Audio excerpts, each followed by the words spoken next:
Welcome back to another sketchbook tour. This sketchbook covers February through December 2021, and it's full of mixed media, lots of landscapes, lots of painting outside. Let's jump in.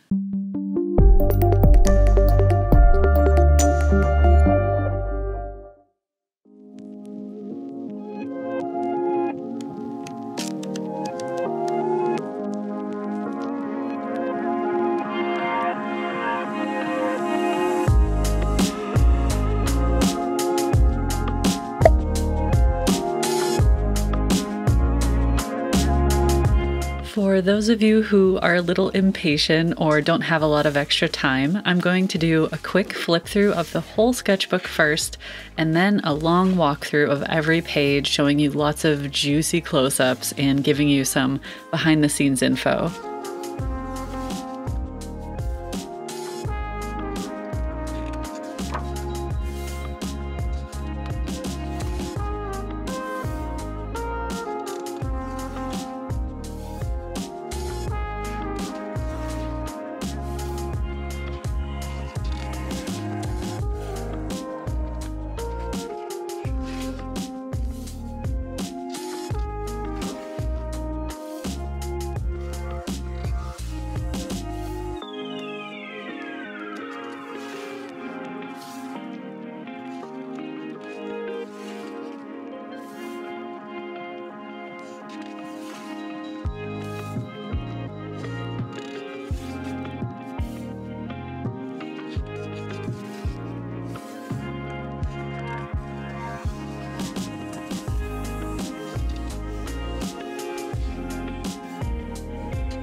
Okay, let's get started. I know some people really like the fabric cover on these, but I actually don't like it because I usually like to cover my sketchbooks in stickers or paint on them. Also, I tend to keep extra tape on the outside of my cover in case I need it inside later, and I found out pretty quickly that once I stick the tape on this fabric cover, it loses a lot of its stickiness and I can't use it very much. So that's a bummer, but oh well. Let's jump in.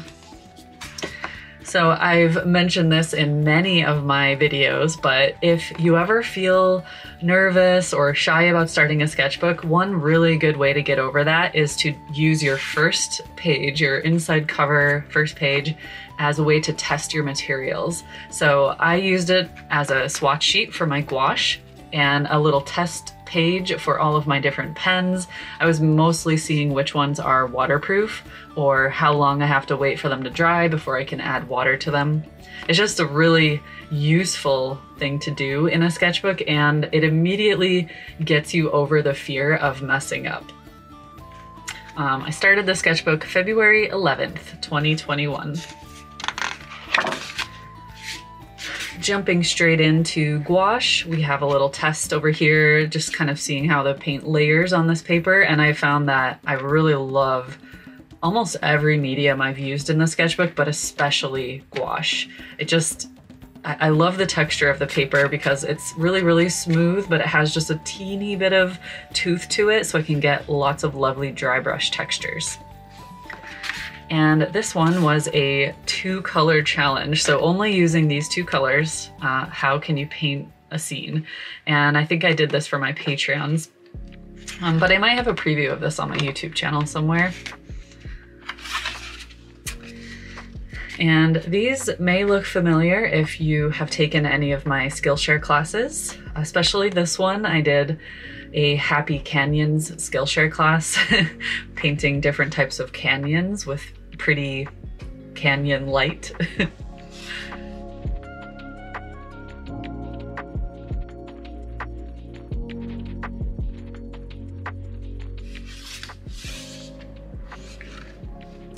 little forest sketch, and this was actually I participated in a sketchbook revival workshop, I guess it's called. It was a free workshop.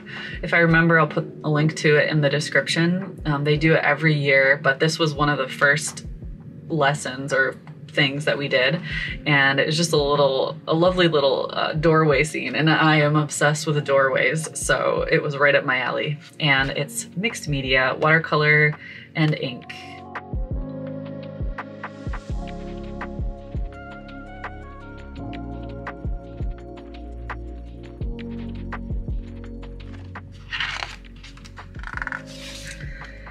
Here's some watercolor and ink sketches as well. Just messing around, playing with different compositions.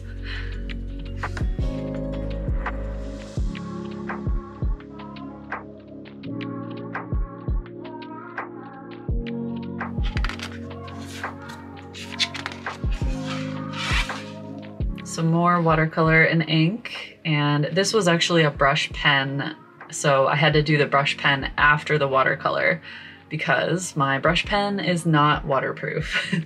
But it was a lot of fun because the brush pen has such a wide brush on it that I can get really thick, juicy ink marks.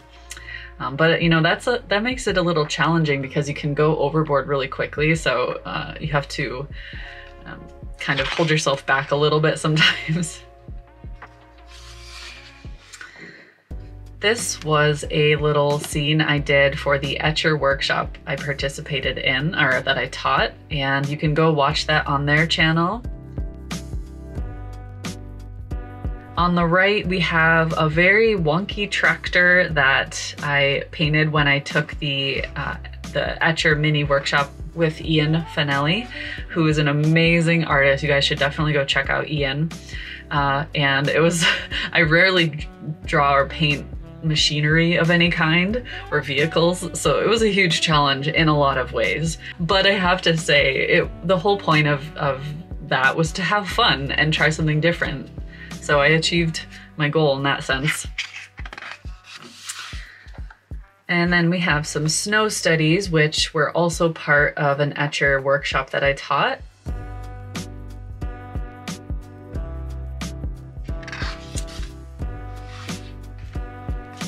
This was some sketching in my garden.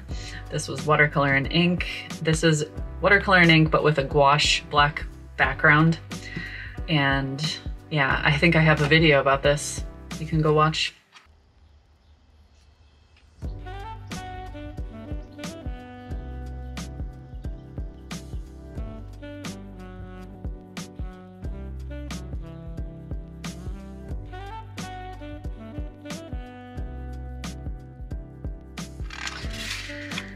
Some rock studies, so just pencil over here, and then we have watercolor and ink, and then some mushrooms, fungi.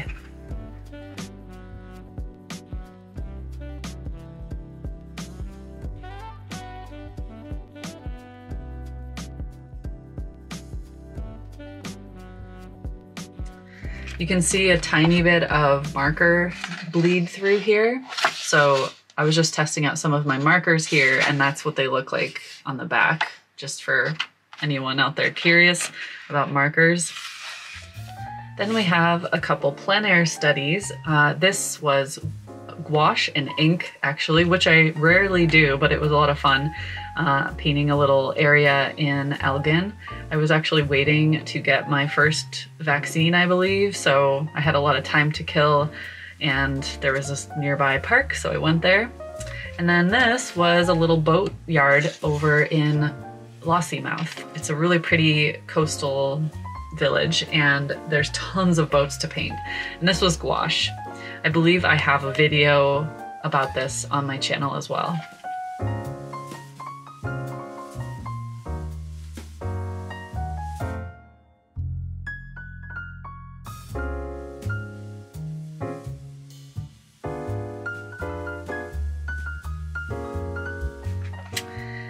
Then we have some mixed media. This is watercolor and ink, and this is gouache. These were part of a paint along I taught for my Patreons. So I'll try to put a link to everything I mention in the description below if you're curious. You can go learn how I did those. Then we have some studies that were also for an Etchr workshop that I taught. This was my warm-up before I taught the class, before I did the demo. This was my actual demo in class. Both of them are gouache.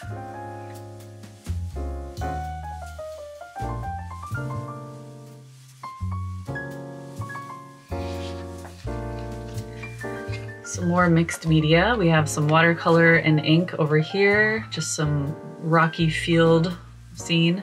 And then we have gouache on the right, which you might recognize again from a previous video where I did some plein air on the coast.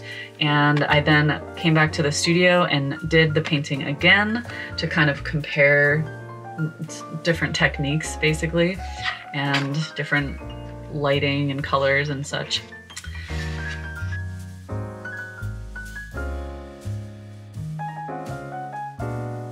And I did a pink underpainting for this one, which you can kind of see peeking through on the sky. It's just a really fun technique I like doing. And we have more mixed media. This is watercolor gouache. I believe I also added some colored pencil to this one and ink. So it's all sorts of things going on in this one. And then we have some gouache, which may look like watercolor because I watered it down a lot to get that bleeding effect. But then you can see a bit of thicker gouache on top. Here we have another paint along demo for my patrons. We did some gouache coastal studies. This was also another pink underpainting, so I demonstrated how I did that. And then we have a very stormy field scene. I believe this was getting into late summer maybe, or midsummer, so the fields were starting to turn a bit more golden and green, which is so lovely. And we have a lot of storms, so that dark sky with the bright fields is very attractive.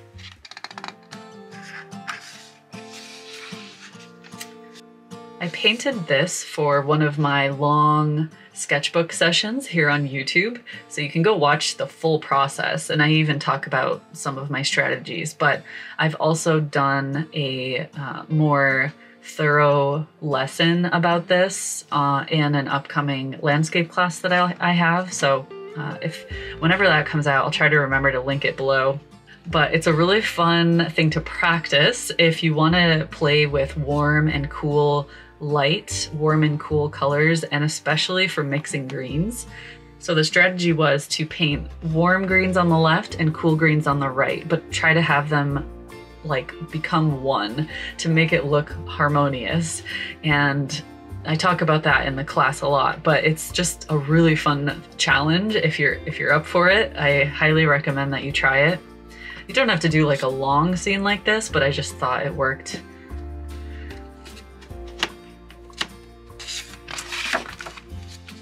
These were some plein air studies I did when we took a little trip to the west. It was a very stormy weekend, like non-stop rain and wind, so both of these were done from inside my car.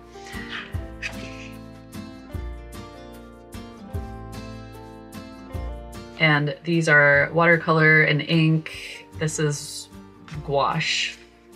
Maybe a little, I see a little ink in there as well.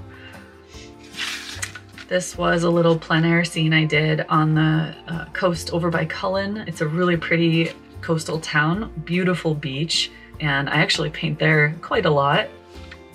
So it was just a fun beach day. I had my gouache with me, did some sketching. And then on the right, we have a little forest scene. I was attempting a different approach to my layering, and I struggled so much with this one. Don't know if it's obvious, but for me, when I look at this, it brings back so much anxiety because I remember the struggles. And the thing is, I love having these reminders, even if I don't love the painting and it makes me anxious when I look at it. It's such a good reminder because I instantly remember like things that I need to think about in future paintings, like not only just about layering, but color mixing, placing of the warm and the cool colors, all of those things. So these are just invaluable reminders of what I need to focus on, what I need to work on. Here's a spread that was inspired by a place we went to that was north of Aberdeen. It's a castle. I will put the name on the screen. And this is watercolor and ink.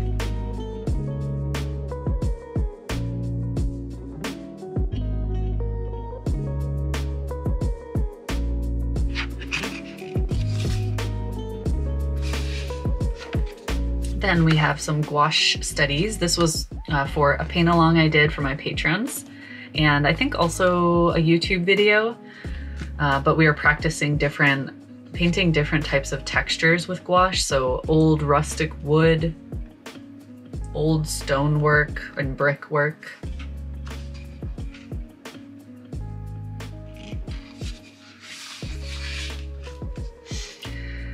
Then we have some gouache studies that I did when I went down to Edinburgh for a tattoo, for this tattoo actually.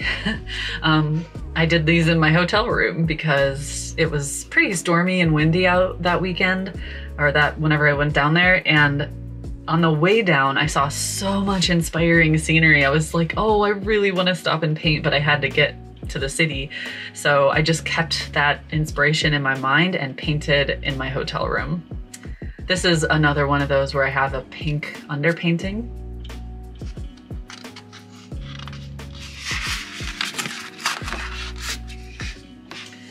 A couple more gouache studies. I was starting to play with this idea of having a colored background using either watercolor or very watered down gouache, just like a super thin wash, and then taping the page and then painting the scene. So in this case, it was an extremely stormy scene, a stormy field scene, and yeah, the result is just pure chaos, but it's still fun. And then of course we have another bright sunny coastal scene over here. But I like this strategy because I can see the underpainting still on the edges. I can see exactly how it shifted from blue to green and then how that affected the painting. And this one, I can see that pink showing through, a little bit of blue on the top. So it's just a cool thing for me as, as I look back through and try to learn from my sketches. Here we have a gouache spread. So this was a YouTube video as well where I talked about simplifying the landscape. And it seemed like a lot of people found that helpful. So I may end up doing more like that, but yeah, just having fun, especially with dry brush texture and lots of layers.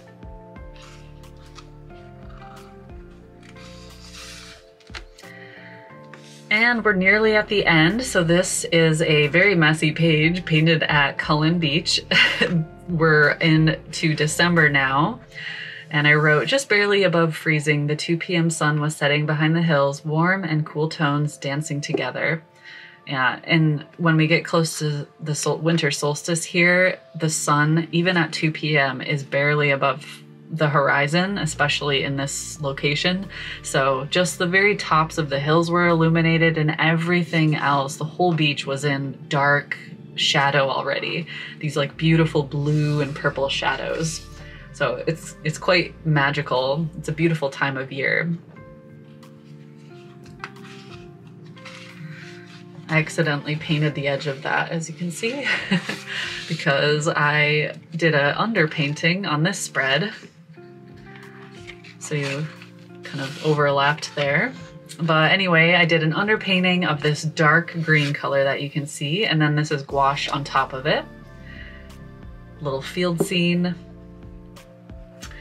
And before I did that dark underpainting, I put some tape on this page. So you can see when I peeled the tape off, we have some funny edges here, but that's okay. It made a really nice white border around the snow scene. So like your eye has a little room to breathe, and it kind of brightens this page up a little bit. And yeah, so this is a gouache snow scene, little study.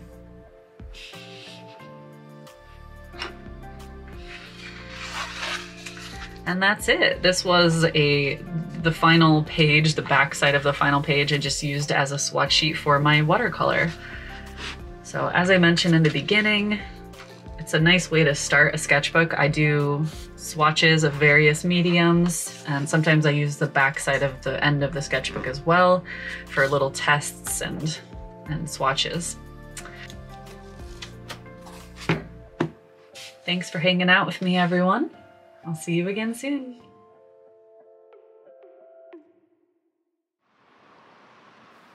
Hey everyone, it's Virtual Sarah here. I just wanted to come on and quickly ask that if you enjoyed the video, please give it a thumbs up. And if you want to see more painting, plein air, sketchbook stuff, all of that in the future, make sure you subscribe before you go. All right. Have a good day, everyone. Bye.